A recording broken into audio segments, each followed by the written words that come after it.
आंगन में तुलसी होना ही चाहिए, रोज तुलसी को प्रणाम करना चाहिए, तुलसी के आसपास दीप प्रज्वलित करना चाहिए, और कभी अवसर मिले तो बिलवृक्ष के नीचे भी दीप माला प्रज्वलित करनी चाहिए। स तत्व ज्ञान संपन्नो, यह बिलवृक्ष की महिमा है, तत्व ज्ञान की प्राप्ति रहती है। बिलवृक्ष के नीचे सुंदर दीपमाला करिए, कुछ ऊर्जा प्रकट, कुछ एहसास होगा, कभी अनुभव करना। बिलवृक्ष के नीचे सुंदर सुंदर गाय के घी की दीपमाला, और वहां की जो ऊर्जा प्रकट होती है, एक विज्ञान, एक मनोविज्ञान है। आपकी मनोदिशा, आपकी आपकी जो हताशा निराशा है, वो धीरे धीरे धीरे सब संपूर्ण पूर्ण खत्म हो जाएगी। और एक बात जीवन में अच्छी उतर गई तो समझो हमारा जीवन भी सफल हो जाता है। चिंगारी मात्र से बहुत कुछ जल सकता है, इशारे मात्र से जीवन निर्माण हो सकता है। कथा सिर्फ भक्त ही सुने ऐसा नहीं। कई लोग कथा सुनने के लिए जाते, बहुत बड़ा भक्त हो गया तो कथा सुनने लगा। अरे भाई, तू बच्चा था तब स्कूल में बैठ रहा था, वो भी एक स्कूल ही है, पढ़ने के लिए है।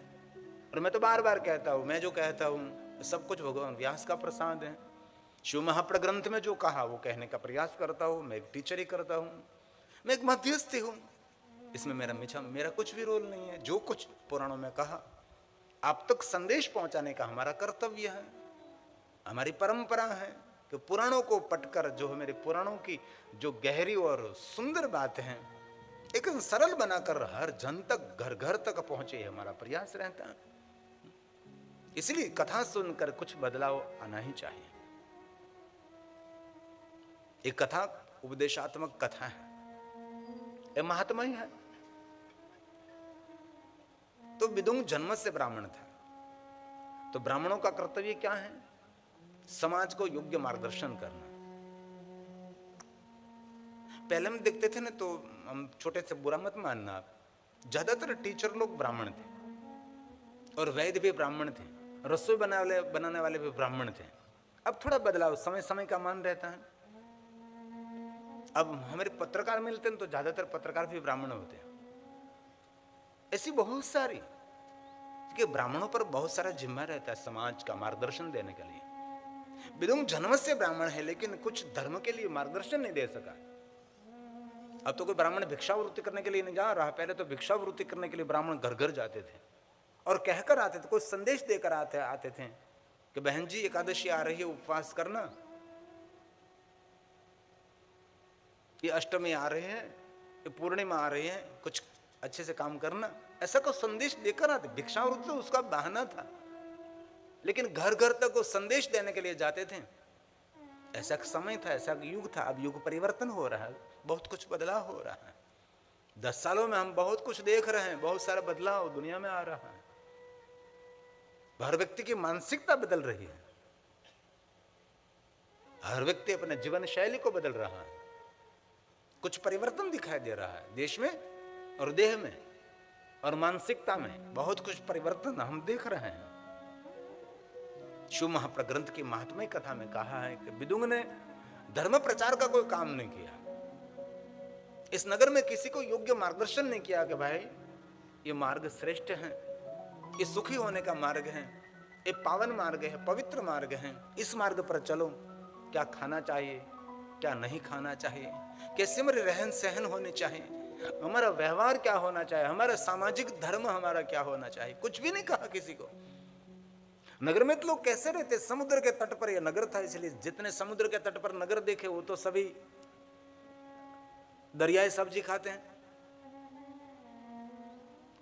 ज्यादातर जो समुद्र के तट पर जितने जितने गांव हमने देखे हैं वह ज्यादातर समुद्र आधारित उनके खाने पीने होती हैं।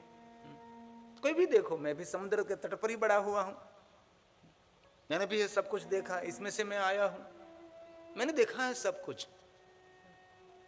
सुबह में जल्दी पहुंच जाते हो समुद्र के तट पर, वो मछली पकड़ लेते हैं, बस वही उनका जीवन है। रात के समय कुछ और पीने के लिए बना लेते हैं, पी लेते हैं, और कुछ जीवन में उसकी सोच नहीं होती। ऐसे बहुत सारे नगर में मैं रहा हूं, मैं गया हूं। तो ये नगर समुद्र के तट पर था, इसलिए वहां के लोग ज्यादातर मांसाहारी थे, मदिरा पान करने वाले थे। अब देखो तो ऐसा है, आपको देखने को मिलेगा, कोई भी नगर हो, नगर के समुद्र के तट पर रहने वाले लोग शिवपुराण ग्रंथ में ऐसा वर्णन किया है। लेकिन विदुंग इस नगर में रहता है, तो विदुंग का कर्तव्य था कि भाई जीव जंतु को मारकर जीवन नहीं चलाना चाहिए। मैंने बहुत समय पहले, इस गांव का नाम तो मुझे अभी बहुत याद नहीं रहा, और मैं टंडल समाजों में मैंने बहुत कथा की। बहुत सारे लोगों को मैंने समंदर में जाने के लिए बंद करा दिया। वो लोग जाते थे समंदर में, लेकिन मैंने समझाया कि वहां मौत के साथ आप खेल रहे हैं, आप भी धीरे धीरे और कुछ काम करें। और धीरे धीरे लोग और काम करने लगे। मैंने कहा आपके बच्चों को भी पढ़ाओ, समंदर में भेजने की कोई जरूरत नहीं है। और बहुत सारे मेरे परिचय में ऐसे परिवार हैं, अभी कोई बोट नहीं चलाते, अभी कोई समंदर में मछली पकड़ने के लिए नहीं जा रहे हैं, कुछ शॉप चला रहे हैं, शिप नहीं, कुछ दुकान चला रहे हैं, कुछ काम कर रहे हैं, और कुछ उद्योग कर रहे हैं, कर सकते हैं। और जीवन में काम तो ऐसा करना चाहिए, कोई पूछेगा आप क्या काम करते तो गौरव से कहो मैं ये काम करता हूँ, मेरा कार्य ये है। काम भी ऐसा होना चाहिए कि गौरववंत काम होना चाहिए। काम तो करना ही, पैसे तो कमाना है, जीवन तो चलाना ही, व्यवहार चलाना ही पड़ेगा। लेकिन ऐसे काम को पकड़े हैं कि कहने में गौरव मिलेगा आपको, ये मैं कार्य कर रहा हूं, मेरा काम ये है।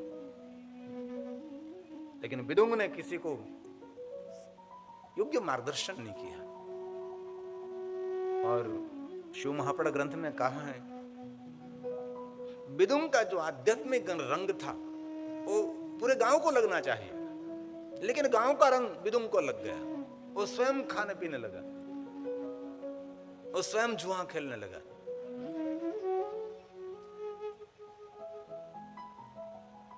और कुकर्म के मार्ग पर वो चलने लगा। जो पुण्य देने वाला नहीं था, जो पाप देने वाला था, और दुख प्रद ये कार्य था। और बाद में तो विदुंग ने बहुत कुछ ऐसे कुकर्म किए, बहुत सारा शिव महापुराण ग्रंथ में उसका वर्णन भी है। लेकिन ये सब कहने की आवश्यकता नहीं है, क्योंकि ये सब वर्णन करने की कोई जरूरत नहीं है। ऐसे पाप कर्म वो कर रहा था। पाप कर्म मतलब धर्मशास्त्रों में जो ऋषि मुनियों ने जीवन जीने की शैली दिखाई, उससे कुछ विरोधात्मक जीवन जी रहे हैं, एकदम विरोधाभास, उसके अलग कुछ जीवन जी रहा है, उसको पाप कर्म कहा, कुकर्म जिनको कहते हैं। और बाद में चंचला जी के जीवन में भी कहा, चंचला जी का मन चंचल रहता था, कहीं मन स्थिर नहीं था उसका।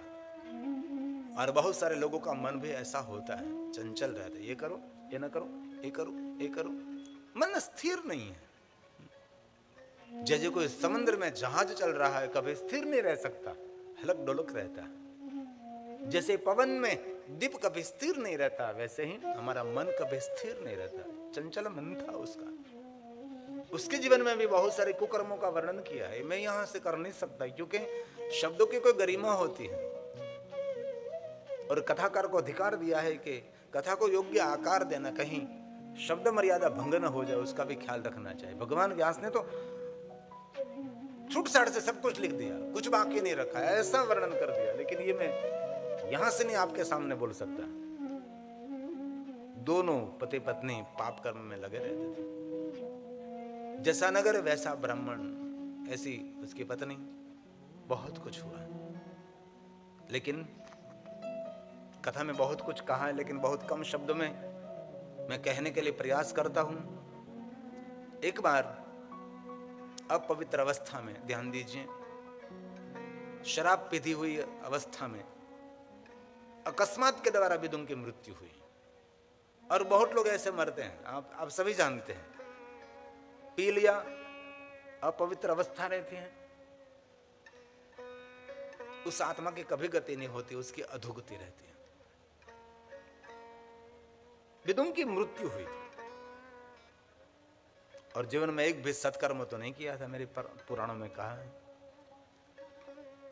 यमराजा उसको यमपुरी में ले गए और इतना नरक का वर्णन किया है। नरक में उसको क्या क्या दंड देना पड़ते हैं, क्या दंड मिलता है, ऐसा बहुत कुछ वर्णन किया है। कभी कभी नरक का वर्णन आप सुनो तो पता लगेगा कि ये तो बहुत गलत है। मैंने कोरोना काल में ऑनलाइन जब हम कथा कर रहे थे, तब हमने पूरे नरकों पर कथा की थी। नरक में क्या होता है, नरक में क्या व्यवस्था होती है, नरक में रहने वाले जीवात्मा कैसे होते हैं, ऐसी बहुत सारी बात हमने खोली थी। लेकिन ये सब कहने के लिए आवश्यक नहीं है। लेकिन नर्क का अर्थ है न अर्क, जीवन जीने में कहीं भी रुचि नहीं है उसको नर्क कहा गया है। अर्क का अर्थ है रस, न अर्क।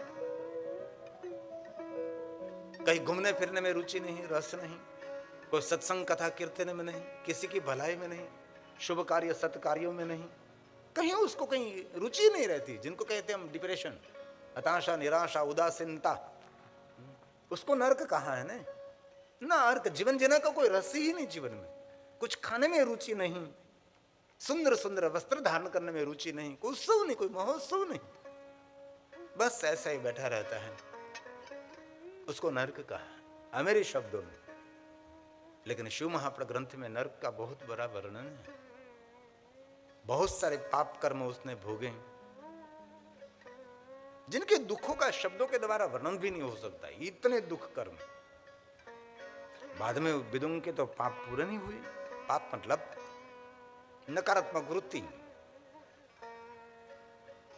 अंत में कहा शिव महापुराण ग्रंथ में, वो प्रेत बना, भटकता हुआ आत्मा, विंध्याचल पहाड़ की गुफा में उसको निवास दिया गया।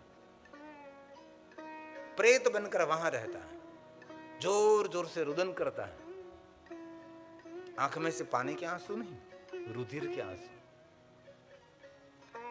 और दूर दूर दृष्टि करता है, पानी पीना है उसको, कहीं पानी नहीं मिल रहा है उसको, पानी पीने के लिए दूर दूर जाता है, कोई कूप है उस पर दृष्टि करते हैं, पानी सूख जाता है, तृषा उसकी शांत नहीं हो रही। उससे भी दूर गया, कोई सरिता, कोई सरोवर, सरोवर के सामने दृष्टि के सरोवर का पानी चला गया, और कहीं नदी आई, सरिता आई, तो उसमें से अंजलि भरी, पानी पीने के लिए तैयार किया, मुख पर लाया तो दृष्टि पड़ी, पानी गया। मेरे पुराणों में कहा है, जिनको पितरों का शरीर मिलता है और प्रेत का जिनको शरीर मिलता है, वो स्वयं कभी पानी नहीं पी सकता, उसको पानी पिलाया जाता है। हम लोग नहीं पितरों को पानी अर्पण करते, पितरों को पानी पिलाते हैं।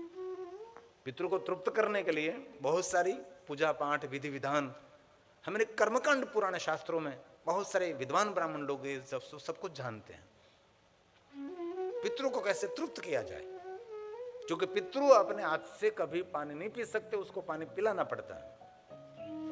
इसीलिए पीपल वृक्ष को हम पानी पिलाते हैं, वट वृक्ष को पानी पिलाते हैं, बहुत सारे वृक्षों को, तुलसी को हम जल अर्पण करते हैं, बेल वृक्ष को हम जल अर्पण करते हैं, उससे पितृ तृप्त रहते हैं। इसलिए रोज वृक्ष को पानी अर्पण करना चाहिए, जल अर्पण करना चाहिए। तुलसी तो हमारे घर घर में तुलसी है, तुलसी को जल अर्पण करने से मन की संतुष्टि रहती है। तुलसी के जो गमला है उनमें से मिट्टी लेकर तिलक करने की भी महिमा है।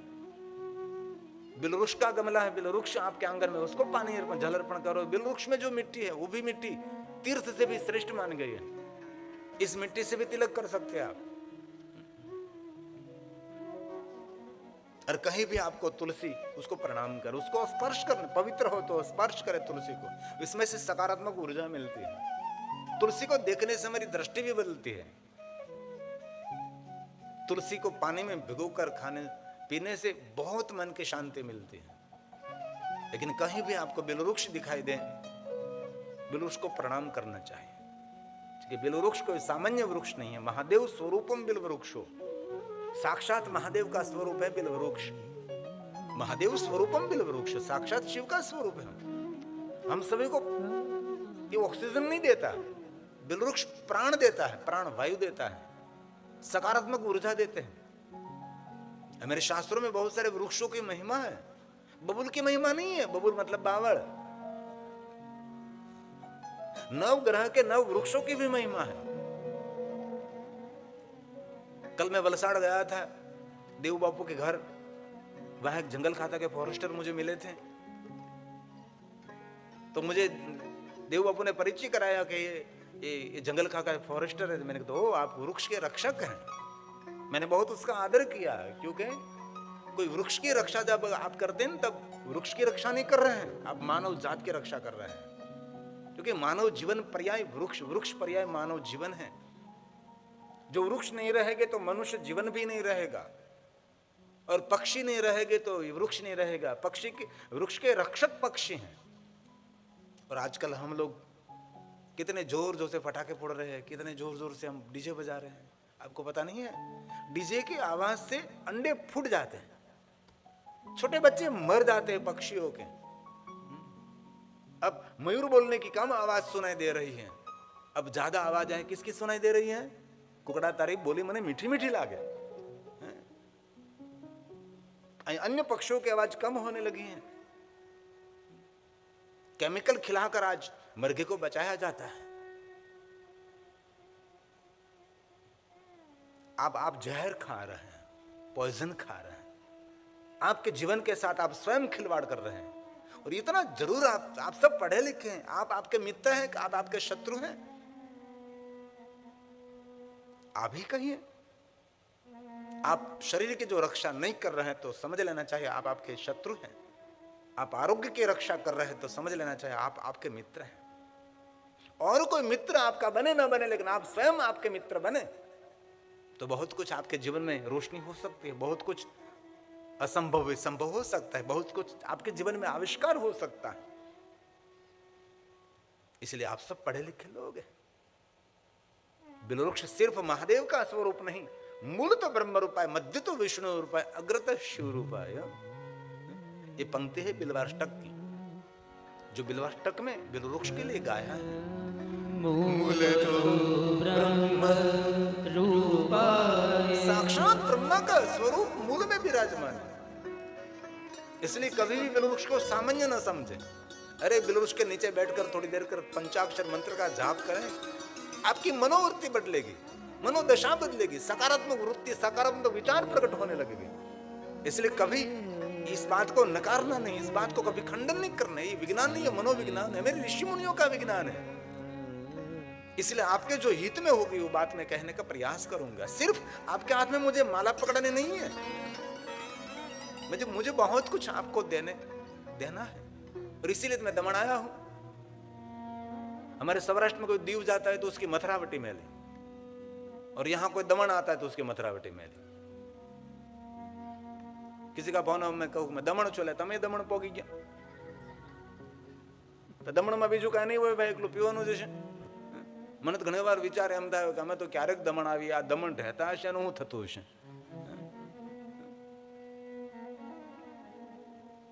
आपके हित में है, इसलिए बिलवृक्ष को प्रणाम करें, उससे नीचे बैठकर कभी ध्यान करे, कभी भजन करे, कभी प्राणायाम करे, कभी योग करे, व्यायाम करे, बहुत कुछ कर सकते हैं।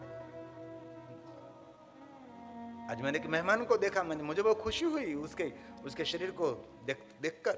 मैंने दृष्टि मात्र से पहचान लिया। वो नाम तो अभी मैंने लिया था मेहमान, इतना सुंदर सुघड़ शरीर, लड़खड़ाता हुआ नहीं। 20, 25, 30 साल का युवान लड़खड़ाता चल रहा है, वो जीवन है।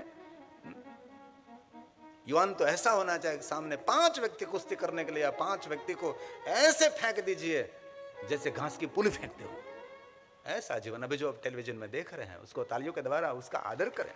शरीर का ख्याल रखा, शरीर का ध्यान रखा है, कोई भी व्यसन नहीं। आप आपके मित्र बनना है, आपको शत्रु नहीं बनना है। इसलिए बिलवृक्ष हम सभी को आरोग्य देता है।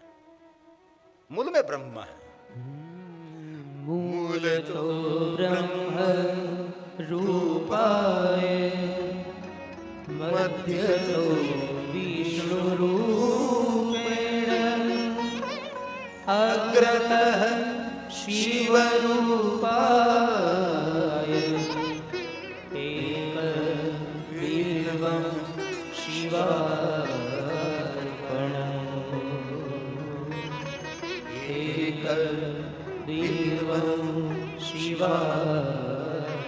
आंगन में जगह हो, घर के पीछे कहीं हो तो जरूर बिलवृक्ष लगाना चाहिए।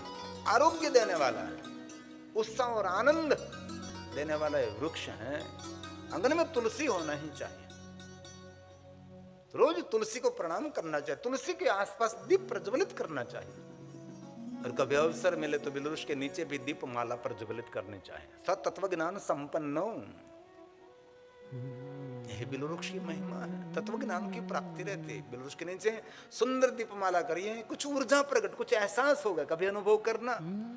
बिलवृक्ष के नीचे सुंदर सुंदर गाय के घी की दीपमाला, और वहां की जो ऊर्जा प्रकट होती है, एक विज्ञान, एक मनोविज्ञान है। आपकी मनोदिशा, आपकी जो हताशा निराशा है, वो धीरे धीरे धीरे सब संपूर्ण पूर्ण खत्म हो जाएगी। और जो मैं बोल रहा हूं सब कुछ मेरे पुराणों में है। बिल्वमूले दीपमालाय, बिल्व के आसपास दीप की ज्वाला उसको वृक्ष को लग न जाए, दूर से, थोड़ी दूर से। कई लोग तुलसी को दीप रोज जलाते हैं, आधा तुलसी तो दीप से जल जाता है। ज्ञान होना चाहिए कि मैंने तुलसी को दीप अर्पण किया है तो दीप की ज्वाला ये तुलसी को लग तो नहीं रही है ना, ऐसा ध्यान रखना चाहिए आसपास। तो शिव महापड़ ग्रंथ का श्लोक है, बीच में से उठाता हूं मैं, मेरा क्रम नहीं रहता।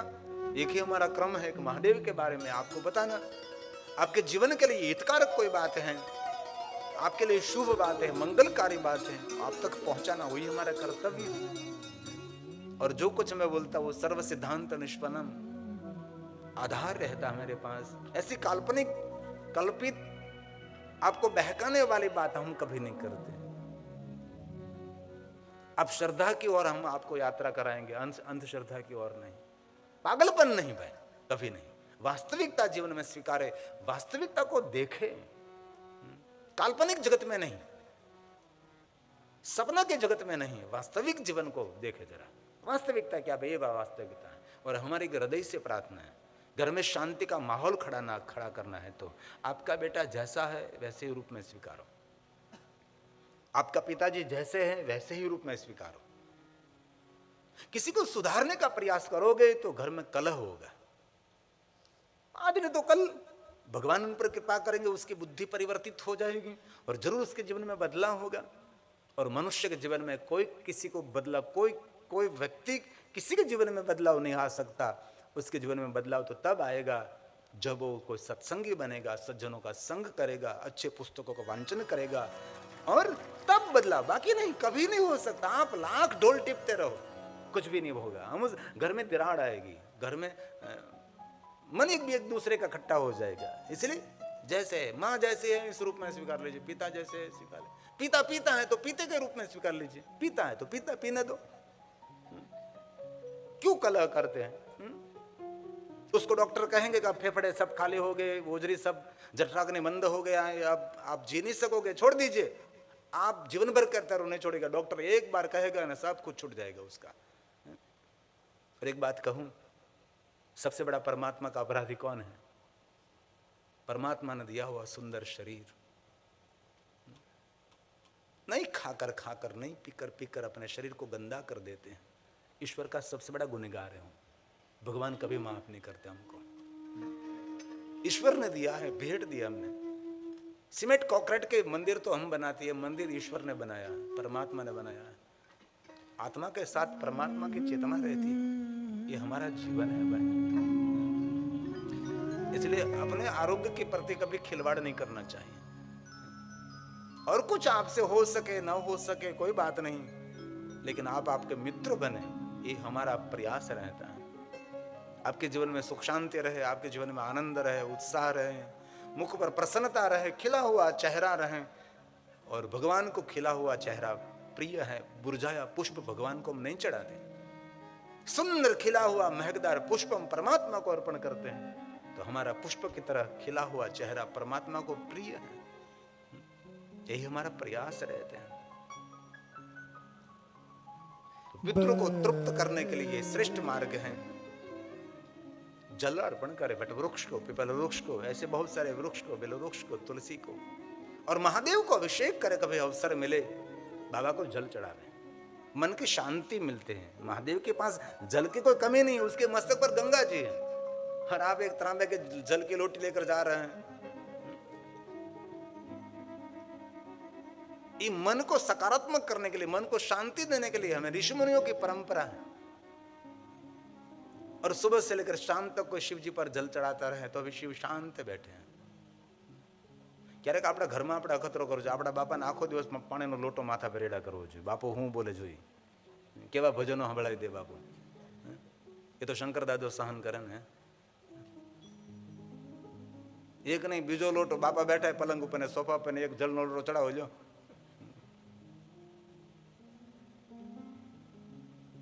भगवान शिव दया सिंधु है, कृपा सिंधु है, करुणा का निधि है भगवान शिव। शिव जी को जल चढ़ाने से पितृ तृप्त रहते हैं, पितृ कभी अतृप्त नहीं रहेगी, उसके जीवन में कभी अतृप्ति नहीं रहेगी। ऐसे बहुत सारे मैंने भक्तों को देखा है, नित्य शिवालय जाकर महादेव को जल चढ़ाते हैं और सुंदर प्रार्थना करते हैं। और जल चढ़ाने का अधिकार उसको रहता है जो पवित्र है। स्वयं जो अपवित्र मनुष्य है वो कभी भगवान को जल नहीं चढ़ा सकता। हमारी बाह्य और भीतरी दोनों पवित्रता होनी चाहिए। अंदर कुछ गंदवाड़ हमने रख दिया है और हम भगवान के मंदिर जाते हैं, नहीं नहीं। देखना, हमारी पूजा पाठ में उपवास पहले करना चाहिए। भगवान सत्यनारायण कथा करते हैं तो अगले दिन कह देते हैं कि जो जिनको पूजा में बैठना है उसको उपवास करना है। क्यों भाई? पेट खाली रखना है आपको, पेट में कुछ गंदवाड़ नहीं होना चाहिए। ये हमारी परंपरा है। विदुंग प्रेत बनकर बहुत सारी यातना को सहन कर रहा है।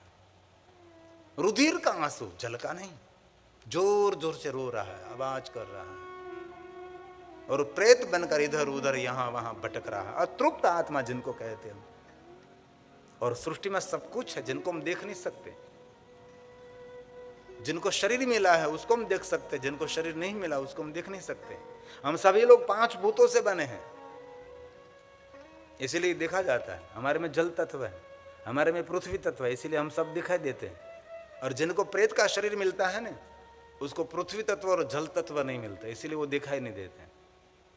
उसको आकाश तत्व मिलता है, उसको अग्नि तत्व मिलता है, उसको वायु तत्व मिलता है, इसलिए वायु दिखाई नहीं देती। आकाश दिखाई नहीं देता है लेकिन उसको स्पर्श नहीं कर सकते, आकाश है बस। और एक अग्नि तत्व इसमें होता है, इसलिए कभी कभी हम देखते हैं तो कहीं ऐसी जगह पर कभी अग्नि दिखाई देता है। यानी ऐसा बहुत एहसास बहुत लोगों ने किया होगा। आज विज्ञान ने भी उस पर संशोधन कुछ कर रखा है। ऐसी कोई आत्मा है जो निरंतर इधर उधर यहाँ वहाँ कुछ कर रही है।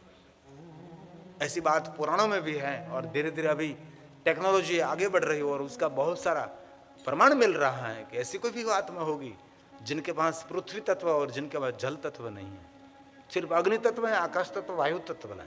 इसलिए कभी कभी वायु चलती हुई दिखाई देती है। इस बात पर आपको ज्यादा समझना है तो एक अग्रवाल, उसने एक पुस्तक लिखी अघोर नगारा वागे, हर भाषा में। मैंने पहली बार पढ़ी थी तो मैंने एक बार हाथ में ली, मैंने छोड़ी नहीं। इतने सारी बातें इसमें लिखा है। अग्रवाल विनोद मोहन अग्रवाल ने लिखी है बुक। 2 भाग है, पहला दूसरा 2 है। इसमें हमारी भारतीय जो परंपरा है, अघोरी साधु जो होते हैं, विद्या कैसे सिद्ध करते, ऐसे महात्मा कहाँ कह रहे थे, गिरनार की बातें, हिमालय की बातें, बहुत सारी बातें इसमें उसने ठोस प्रमाण के साथ सब कुछ कहा है। अनुभव का इसमें बहुत कुछ कहा है। ऐसी बातों में नहीं जाना है हमको। हम सभी टेक्नोलॉजी के युग के जीवात्मा हैं। हम कोई प्राचीन कोई जीवात्मा नहीं है, पहले के नहीं है, इसीलिए इनमें सबको नहीं जाना है। अतृप्त आत्मा है, भटक रही है। लेकिन यहां चंचला जी बहुत सारे कुकर्मों में लगे रहते हैं। मैं जो वर्णन करूं तो मर्यादा भंग होगा, इसीलिए नहीं कुछ मैं बोल रहा हूं, लेकिन कम शब्दों में कहने का प्रयास करूं। उसकी युवानी और सुंदरता, उसका रूप, दोनों का प्रयोग करके वो धन कमा रही थी और जीवन को व्यतीत कर रही थी। ऐसे जीवन उसका बीत रहा था। समय तो जा रहा था और हम सभी जानते हैं हमारी युवानी और हमारा रूप मेरे पास से नित्य नहीं रहता। रूप कितना ही सुंदर हो लेकिन वो जर्जरित शरीर होने के समय कुछ भी नहीं रहता। लेकिन स्वरूप जो आपने पहले से सुंदर बनाया होता तो मरते दम तक। लेकिन रूप कभी मिलता है, लेकिन स्वरूप मिलाना, स्वरूप को तैयार करना, अपने स्व को तैयार करना बहुत कठिन बात है। तो कुकर्म कर रहे हैं, समय बीत रहा है और उसकी वृद्धावस्था आ गई, जर्जरित शरीर हो गया। अब कोई उनके परिचय में नहीं आ रहा है तो उसके पास धन भी नहीं आ रहा है और जीवन बहुत गंदा हो गया। भूख और प्यास से पीड़ित होने लगी। बहुत लोग उसको ठुकराने लगे, अपमानित करने लगे। ऐसी बात शिव महापड़ ग्रंथ में भगवान व्यास ने तो मर्यादा छोड़कर बहुत कुछ लिख दिया, लेकिन ये मैं मर्यादा मैं नहीं छोड़ने वाला हूं। व्यास की कलम तो कमाल कर लेती है, हम नहीं बोल सकते। लेकिन आप दुखी दुखी हो गए, नगर के लोग उसको अपमानित करने लगे। अब विचार आया कि मैं करूं क्या। नगर के सारे बहुत सारे गंदे लोग थे, उसको परेशान कर रहे थे। उसने नगर को छोड़ दिया, कहीं और जाने लगे, कहीं कहीं और जगह पर मैं जाऊं। दूर दूर हम देख रहे कहां जाऊं, तो एक ध्वजा दिखाई दी, धर्म के ध्वजा। मन में एक सुंदर विचार प्रकट हुआ, वहां ध्वजा है, वहां मुझे आश्रय भी मिल जाएगा, आश्वासन मिल जाएगा, भोजन मिल जाएगा, कुछ न कुछ तो वहां मिलेगा, क्योंकि जहां ध्वजा है वहां कुछ सत्कर्म रहता है। वहां गई। हमारे सौराष्ट्र की एक महिमा है, जहां ध्वजा होगी ना वह आश्वासन मिलता है, वहां रहने की, भोजन की कुछ सुविधा वहां मिलती है। वहां ही ध्वजा, जहां तहां ध्वजा नहीं। ध्वजा के नीचे कितने सत्कर्मा रहना चाहिए। देखिए धर्म ने ध्वजा है भाई, धर्म नो वावटो है। प्यासे को पानी मिलता है, भूखे को रोटी मिलती है, वहां ध्वजा रहती है। मेरे शास्त्रों में एक एक वस्तु की गरिमा है, लेकिन कोई समझे नहीं, स्वीकारे नहीं, अनुसरण नहीं।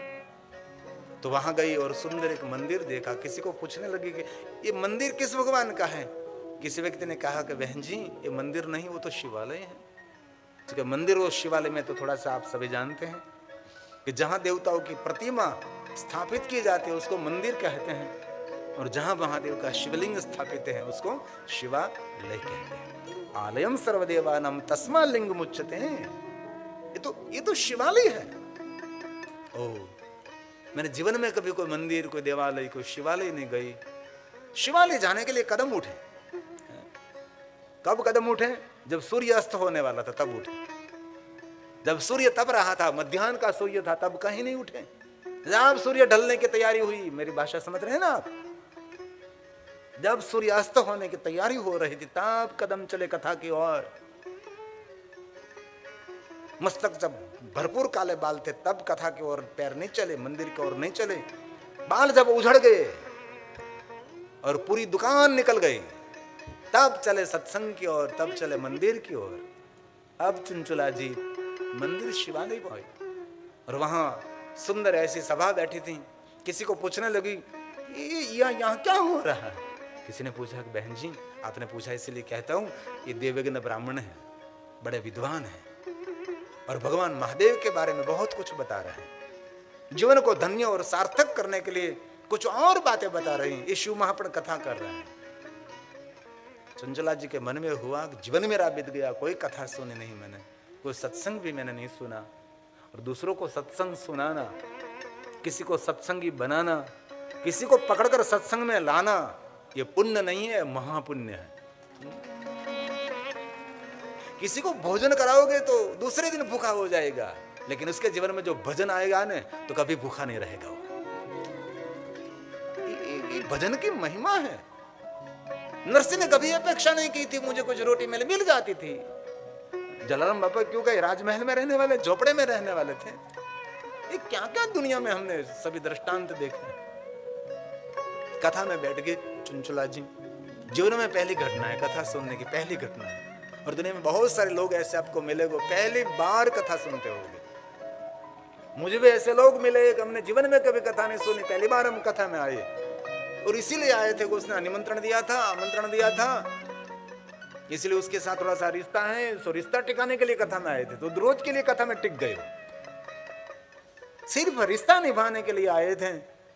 कथा सुन ली तो बैठ गए। जीवन की वास्तविकता का पता लगा कि जीवन की गंभीरता क्या है, जीवन की गहराई क्या है, जीवन कैसे जीना चाहिए। चुनचुला जी बैठी कथा में पहली बार सुन रही हैं, लेकिन चुनचुला जी का भाग्य कैसा था पता नहीं। जिस समय कथा में बैठी थी इसी ही समय देवज्ञ ब्राह्मण पाप और पुण्य का वर्णन कर रहे थे। पाप किसको कहते हैं और पुण्य किसको कहा जाता है, सत्कर्म किसको कहा जाता है और कुकर्म किसको कहा जाता है। बहुत लोगों को यह भी पता नहीं सत्कर्म किसको कहते हैं और कुकर्म किसको कहते हैं। इस विस्तार में गांव है, गांव का नाम मैं न दूंगा, वहां हमारा निवास स्थान था। मुझे भी इस गांव का नाम कभी भी याद है, लेकिन नहीं देना ठीक रहता। तो हमारा निवास स्थान था, तो पहले तो रसोई बनाने वाला भी साथ में नहीं रहता था मेरी, जहां मिले रूखा सूखा गंगा जल छटकाव करके भोजन कर लेते थे। ऐसा जीवन था हमारा। शुरुआत तो ऐसी होती है ना भाई। नींव की ईंट को कभी पूछना चाहिए कि कितने सालों से तुम दबी रहती है यहाँ? तब ईंट कहती है कि मैं अंदर दबी रहती हूँ, इसलिए इमारत सलामत रहती है। ईंट जो हिल चुकी है ना तो सब इमारत खत्म हो जाएगी। इसलिए कोई भी सफल पुरुष जीवन में होगा, उसके जीवन में जरा गहरे से देखे तो बहुत कुछ आपको मिलेगा। तो मैं तो ऐसे ही घूमते घूमते उसके घर के पीछे गया, तो गुजराती में कहूं तो वहां लाकड़ा नो ढेबो, एक खंजर, कुकड़ा नो पिंजरू। मैं तो अभी एक क्षेत्र में आया ही था, मुझे तो पता भी नहीं था कि क्षेत्र क्या है, यहाँ की रहन सहन खाने पीने क्या है, मुझे पता ही नहीं था। मैं नया था, क्योंकि सौराष्ट्र के रहन सहन खाने पीने कुछ अलग रहती है, वहाँ की भोजन अलग मैंने देखा। तो मैंने कहा ये क्या है? तो कि ये मरघा रखવાનું પાંજરું છે। મેં કીધું આ લાકડાને ઢેબો, તો સવારમાં કુક કરવા માટે। तुम रोज खाते आप? हाँ रोज खाते हैं। अरे मैं तने समझाव्या कि आવું ખવાય, એને મારીને આવું પેટમાં નખાય, પૂરી વાત સમજાવી એ લોકોને। તો કે મારા બાપ દાદા ખાતા આવે એટલે અમને એમ કે ખવાતું હશે। ખબર જ નથી અમને કે આ ખવાય કે નહીં ખવાય, કે પીવાય કે નહીં પીવાય। આ વાતની તારી પાસે સમજણ જ નથી। એમના ઘરે પછી 7 દિવસ રોકાણું, વાત સમજાવી અને કુકડાના રોકડા કર્યા। કુકડાના રોકડા વેચી નાખ્યા। કુકડા પાંજરું ભંગારમાં લાકડાના ઢેબાનું પાણી ગરમ કરી નાખ્યું। ને તમને સાચું નહીં લાગે, આ વિસ્તારની આ સત્ય ઘટના છે। એમને આંગણે ગાય બંધાવી આપી। ગાય માતા। થોડા દિવસ પછી ફોન આવ્યો કે નંદી મહારાજ પધાર્યા છે। ભાષા બદલી જાય સત્સંગીને સત્સંગ કરવાથી। નંદી મહારાજ વાસડો આવ્યો છે।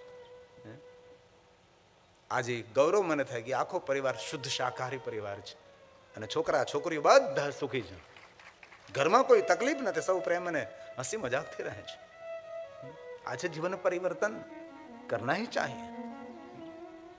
देव तुल्य जीवन बनाना है कि असुर तुल्य बनाना है, हम सबको निर्णय लेना है। राक्षस बनना है कि देव बनना है।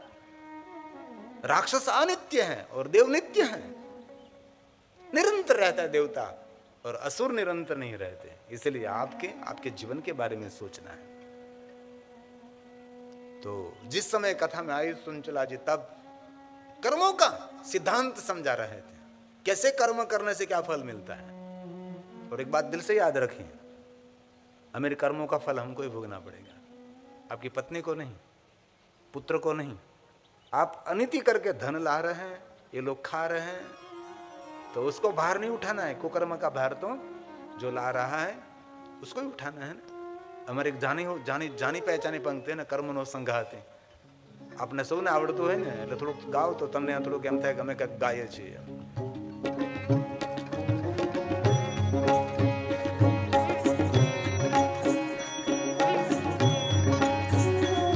લોકભોગ્ય પંક્તિ છે ને, કર્મનો સંગાતી રાણા મારું કોઈ નથી। કર્મનો સંગાતી રાણા મારું કોઈ નથી। કે લખાયેલા જુદા જુદા રે, કે લખાયેલા જુદા જુદા રે। કર્મનો સંગાતી રાણા મારું કોઈ નથી। કર્મનો સંગાતી રાણા મારું કોઈ નથી। इसलिए मेरे श्रेष्ठ कर्म बने। जैसे बोओगे वही वृक्ष बनेगा, वही फल मिलेगा। बबुल का पेड़ हमने लगाया हो और हमें आम की इच्छा रखते नहीं, आम का पेड़ लगाने से आम मिलेगा। जीवन में जो हमने लगाया वही फल मिलता है।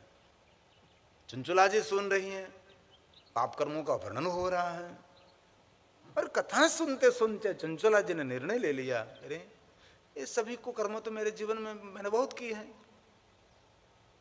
और अपने जीवन को निर्णय देने लगे कि मैं पापी हूं।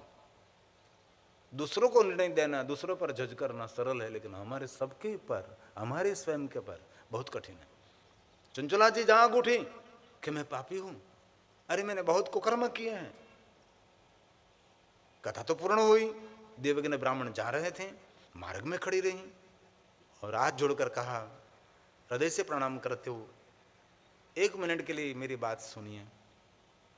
वो भी सरल थे देवज्ञ ब्राह्मण। देवयज्ञ ने कहा कि बोलिए बहन जी, पहले तो बताओ आप कौन है? मैं ब्राह्मण की कन्या हूँ, ब्राह्मण हूँ मैं। विदुग नाम का एक ब्राह्मण था, उसकी पत्नी, मेरा पति तो धरा को छोड़कर चले गए, मैं अकेले हूँ। तो मेरा प्रश्न ये है कि आप जो कथा में बता रहे हैं कुकर्म के बारे में, पाप कर्मों के बारे में, ये उसका फल तो बहुत दुखद है फल, तो इस दुखद फल को भोगना पड़ेगा। मुस्कुराते हुए कह दिया देवज्ञ ब्राह्मण ने कि बहन जी ये तो भगवान की कथा है, ऋषि मुनियों ने गाया, वो मैंने सुनाया, लेकिन सत्य है, जैसा करोगे वैसा मिलेगा, वैसा भरोगे, भोगना तो पड़ेगा बहन जो कुछ है। हाथ जोड़कर कहा कि उसमें से पार होने के लिए कोई उपाय बता सकते हैं आप? गलती से, मेरी नादानी से बहुत कुछ मैंने पाप कर्म कर लिए हैं, अब उसमें से मैं बाहर कैसे निकलूं? पहले जो हो गया, मैंने बहुत कुछ कुकर्म पाप कर्म कर लिए, अब उसमें से मैं छूटने के लिए क्या करूं? मुझे कुछ उपाय बताओ। मार्ग पर जाते जाते सुनचाले जी को श्रेष्ठ मार्ग दिखा दिया, उसको सज्जन कहा जाता है। किसी को योग्य मार्गदर्शन करना, पूछे तब, बिना मांगे कभी सलाह सूचन नहीं करना है, राय साहब नहीं बनना है। किसी को राय देने के लिए तैयार हो जाते हैं, हम पूछते नहीं तो भी कभी नहीं। हम भी यहाँ बैठते तब सब कुछ बोलते हैं, नीचे उतर गए जो करे सो भरे, कोई पूछे तो उसका उत्तर देते हैं, बाकी सामने से कभी किसी को नहीं देते ने, नहीं देना चाहिए ना। एक है हितकारक, आपका पुत्र है, आपका मित्र है, उसको जरूर सूचन करना चाहिए, बेटा ये नहीं करना चाहिए, भाई ये नहीं करना चाहिए, ये मार्ग ठीक नहीं है। उसके साथ वो रहता है, वो व्यक्ति ठीक नहीं है, दुर्जन है, आपको दुर्जन बना देंगे। मार्ग में जाते जाते सुंदर मार्गदर्शन कर दिया बहन जी, क्या कहो मैं आपको, भूल जाइए, जो कुछ हुआ हो गया, बस बारिश आई, बिक गए, अब सूर्य की धूप निकलेगी, सूख जाओगे, बस बादल था, बारिश करके चला गया समय, फिर से आपके जीवन में नहीं आएगा। आज से आपका जीवन बदल दीजिए। पहली बात कह दी, प्रातःकाल उठने का प्रयास करिए। आप जल्दी उठो, सुबह में थोड़ा सा जल्दी उठिए, ब्रह्म मुहूर्त का है ना। कभी आपको 3:30-4 बजे आंख खुल जाए तो समझ लेना चाहिए कि आप खुद नहीं जागे हैं, कोई पुण्यवान पुरुषों ने आपको जगाया है, कोई साधु आपको जगा रहे हैं, कोई आपका पुण्य, स्वयं का पुण्य जगा रहे। कब जागो, ब्रह्म मुहूर्त हो गया, आप जागो, उठो। तो भी हम पानी पीकर फिर सो जाते हैं। घना लोग तो हम जब 12 वागे ની આસપાસ નસકોરા બોલા, ઘણા તો સવારમાં 8 વાગે નસકોરા બોલાવતા, 8 વાગે ધડ નસકોરા, સવા 7 વાગે નસકોરા, 8 વાગે બોલો કરા, એવા નખોરા બોલાવે ખરાટે। એક વાર હું ઇંગ્લેન્ડમાં હતો તો આટલા બધા નખોરાનો અવાજ આવે, ઘરડ ઘરડ, નીંદર ના આવે। આખા ઘરમાં આ રૂમમાં કોણ, મેં તો આખા ઘરમાં કોઈ નસકોરો નતો બોલાવતો, મેં અવાજ આવે ક્યાંથી? બાજુના ઘરથી આવતું, બાજુવાળાના ઘર, કારણ કે ત્યાં લાકડાના ઘર, સ્મોલ હાઉસ, એકદમ નાનકડા ઘર હોય અને પછી લાકડાના હોય, એટલે બાજુવાળામાં કંઈ કરે તો આપણને અવાજ સીધો સંભળાય। આવા લોકોનો નસકોરા બોલે।